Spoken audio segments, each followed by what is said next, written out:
Stop scrolling. Because the XRP Rich List just shifted again. And if you're sitting on even a modest bag, you might be way higher on the ladder than you think. But there's a catch that almost nobody talks about, and it changes how you should interpret every single ranking you see. Welcome back to XRP Insider Network. This is the channel where we decode the on-chain signals, the power players, and the quiet moves that happen before the headlines. If you want the most up-to-date XRP narratives and the kind of details most people skip, tap like, subscribe, and turn on notifications so you don't miss the next drop. Quick disclaimer up front. Nothing in this video is financial advice. This is education and on-chain analysis only. Now here's what's new. We're working off a fresh snapshot-style dataset that tracks how many XRP wallets sit inside specific balance bands, and it's time-stamped to the ledger itself, meaning it's not vibes, it's not a guess, it's a real as-of-right-now distribution read. The snapshot I'm referencing is dated December 14th, 2025 at 7 a.m. UTC with 7,403,121 XRP wallets counted, which matters because it shows you the live shape of the crowd, who's holding dust, who's holding conviction, and where the breakpoints are that separate casual holders from the people who are actually positioned. And when you see the numbers I'm about to share, remember one crucial thing. A wallet is not a human. Exchanges hold giant wallets for millions of customers. Whales split bags across dozens of wallets. Some wallets are abandoned, and some are bots. So this is not a perfect how many people chart. It's a distribution map, and it's still insanely revealing. Let's start at the first tier everyone argues about, 1,000 XRP plus. According to this ledger-based snapshot, there are about 1,105,187 wallets holding at least 1,000 XRP. That's the first real line in the sand, because below that level, the network becomes mostly small balances.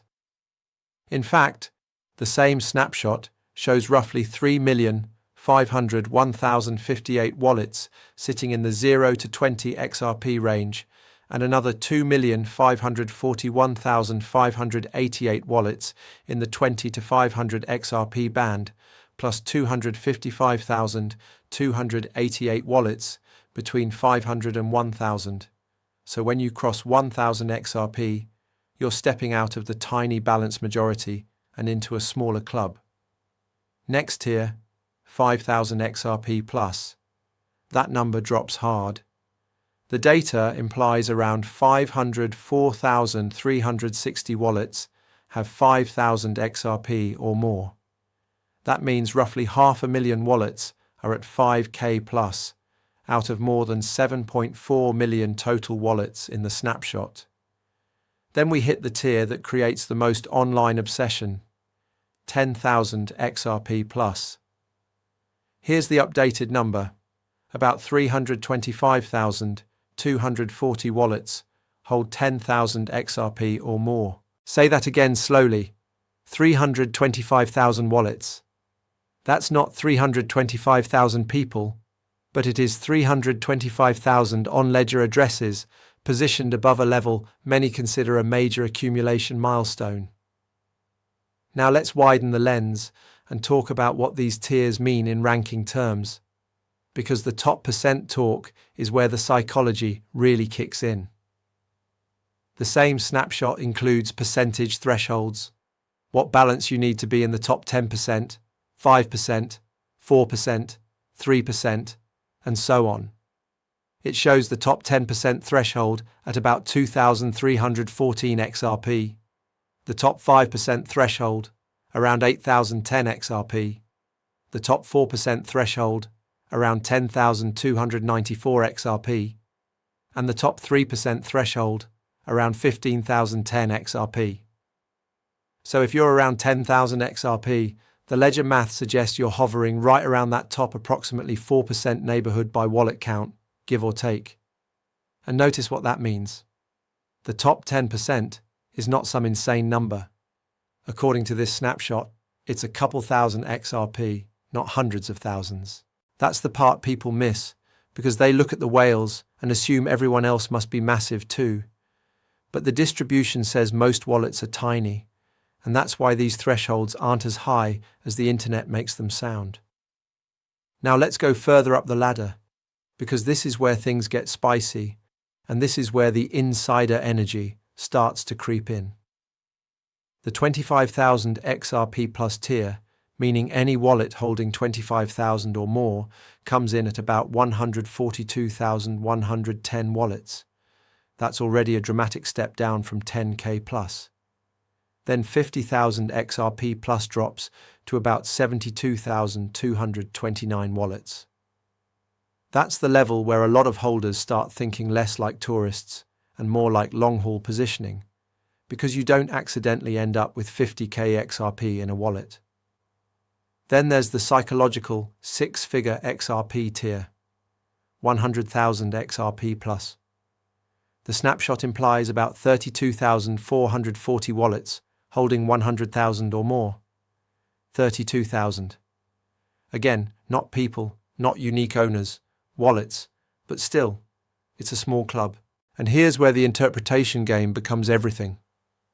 If you've been in this space for any amount of time, you know the big wallets you see near the top are often labeled exchanges, custodians, institutional services, sometimes project-related wallets.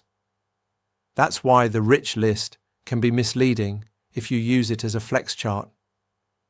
The real question is not just how high am I ranked, it's what's the quality of the wallets above and around me.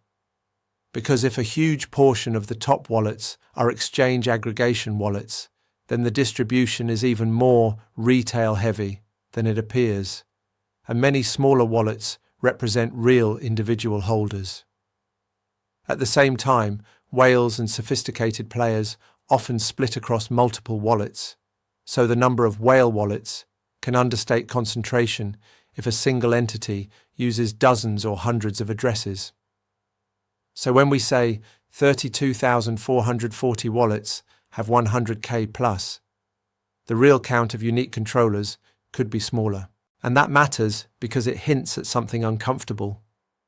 When XRP moves, the liquidity and the narrative can be influenced by a surprisingly small number of large controllers, even if millions of wallets exist.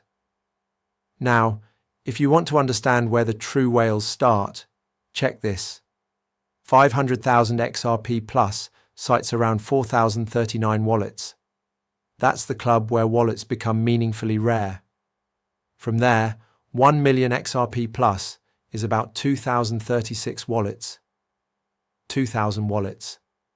That's where you stop talking about big holders and start talking about balance sheet behavior. And this is exactly where the debate begins.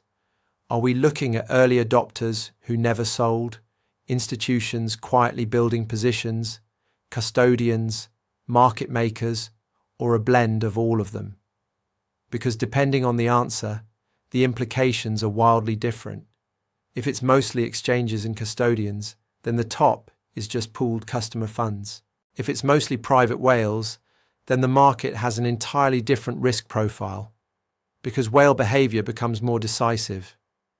And if it's institutions, that's where the speculation starts, and I'm going to label this clearly as speculative.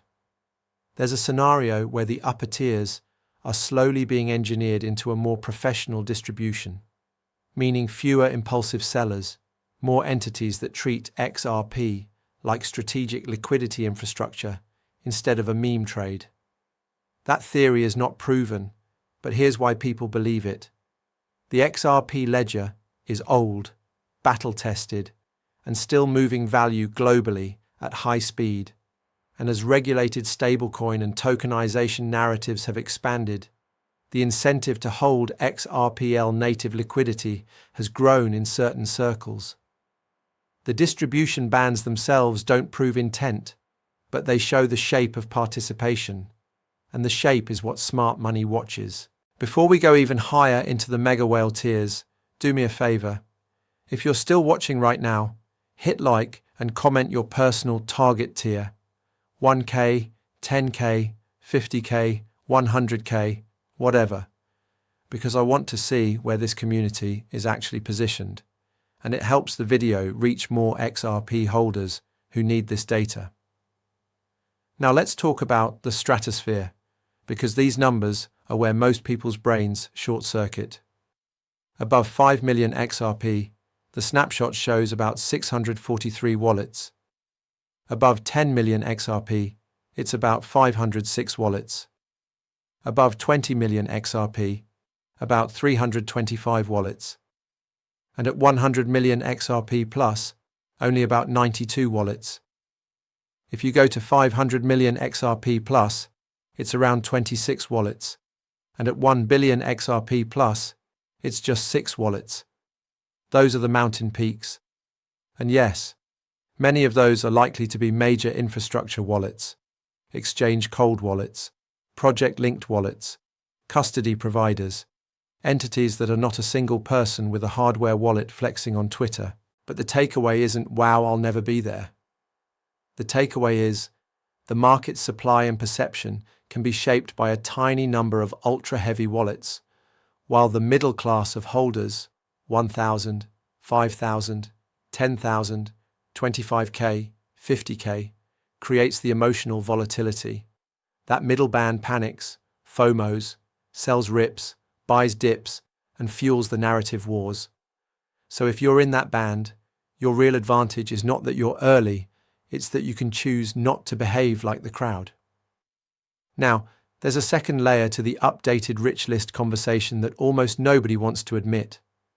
XRP's distribution isn't just about holdings, it's about activation costs and wallet behavior. A lot of wallets with tiny balances exist because people made a wallet, tested it, forgot about it.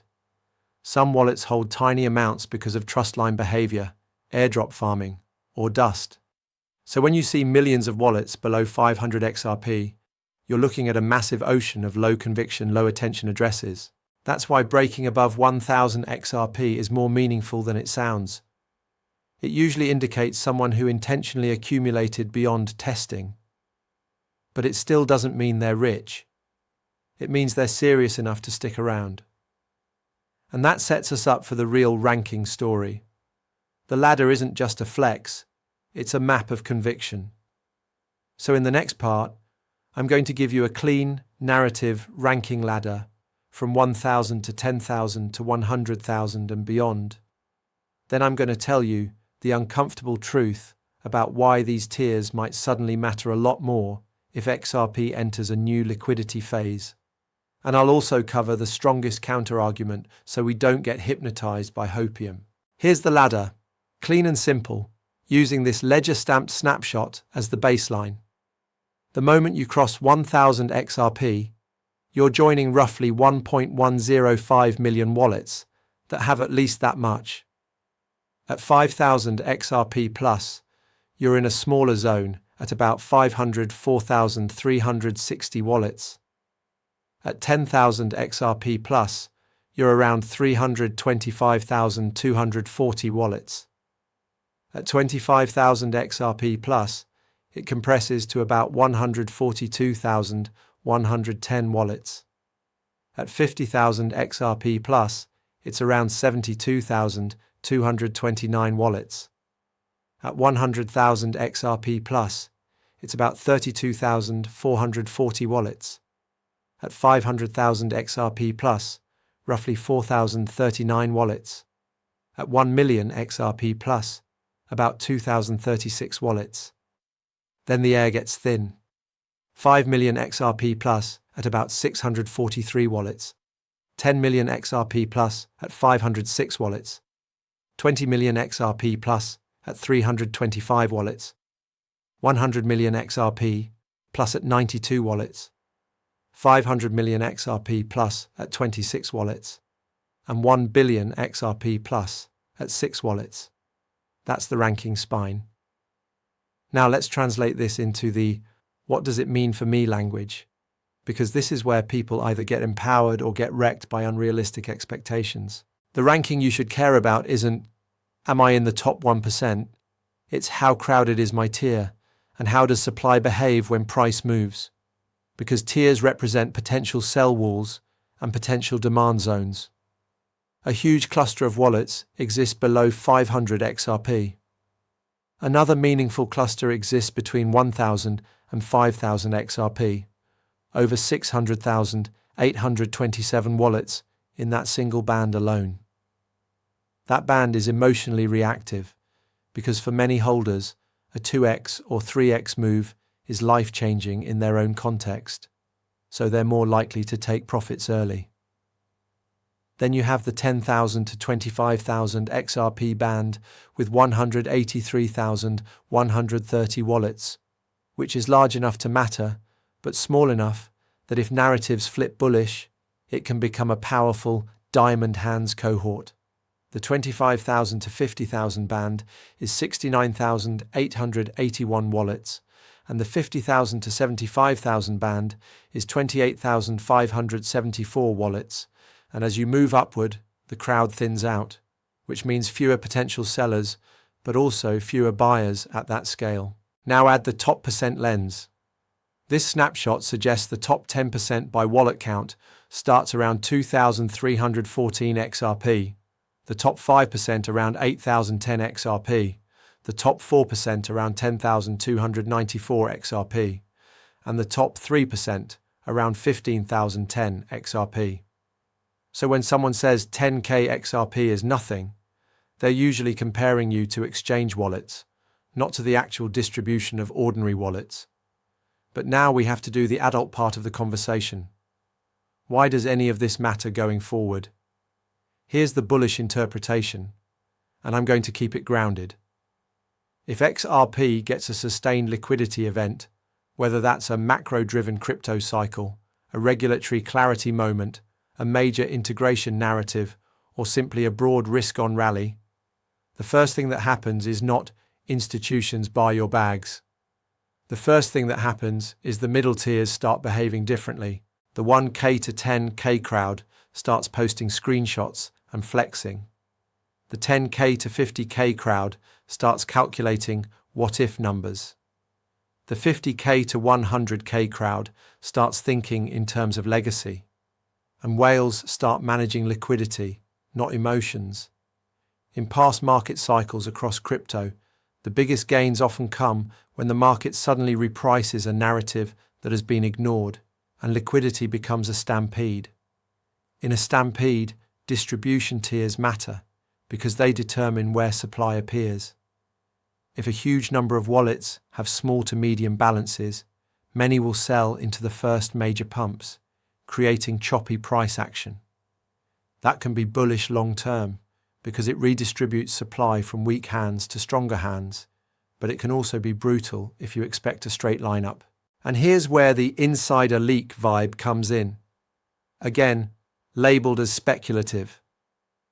Some XRP holders believe the distribution is quietly maturing, meaning more XRP is being held in structures that are less likely to panic sell, like custodial platforms, institutional rails, or long-term cold storage.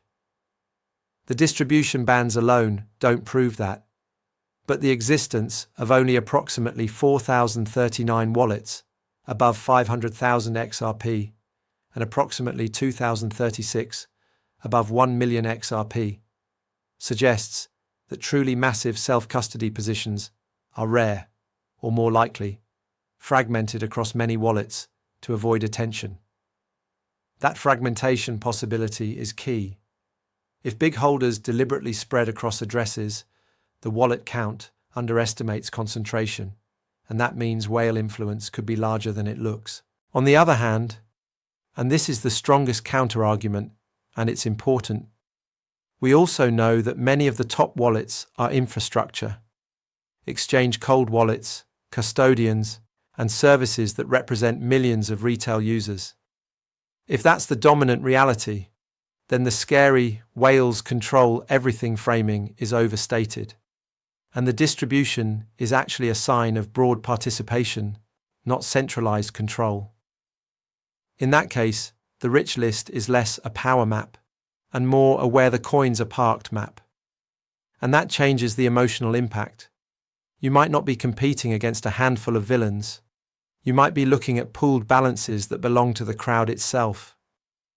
So what should you do with this updated rich list ladder if you're a normal holder? First, use it to calibrate expectations. If you're at 1000 XRP, you're not invisible. You're in a group of just over 1 million wallets at that level or higher in this snapshot. If you're at 10,000 XRP, you're in a much smaller group, roughly 1/3 of 1 million wallets at that level or higher. If you're at 100,000 XRP, you're in a very small club by wallet count, tens of thousands. But don't let it turn into ego. The market doesn't pay you because you're ranked.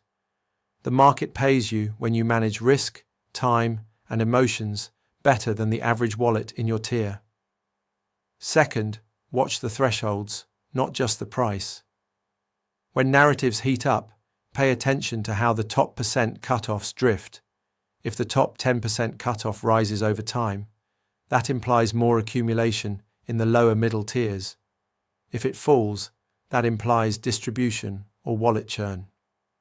Third, remember that supply isn't just held, it moves. The most meaningful, rich list signal is not the static ranking.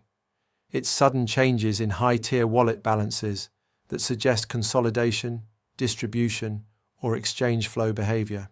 And if you want a simple takeaway that's both hype-resistant and opportunity-aware, it's this. The XRP holder base is massive in raw wallet count, but the number of wallets in truly high tiers is tiny, and that imbalance is exactly why XRP narratives can flip from dead to unstoppable so fast when liquidity shows up. If you made it this far, hit subscribe and comment Rich List so I know you want these ledger snapshots regularly, because I can keep doing updated ladder reads like this and call out when the distribution shifts meaningfully. Again, not financial advice, just the cleanest way to understand where you sit in the on-chain crowd and how the crowd itself is structured right now, as of this ledger snapshot on December 14th, 2025.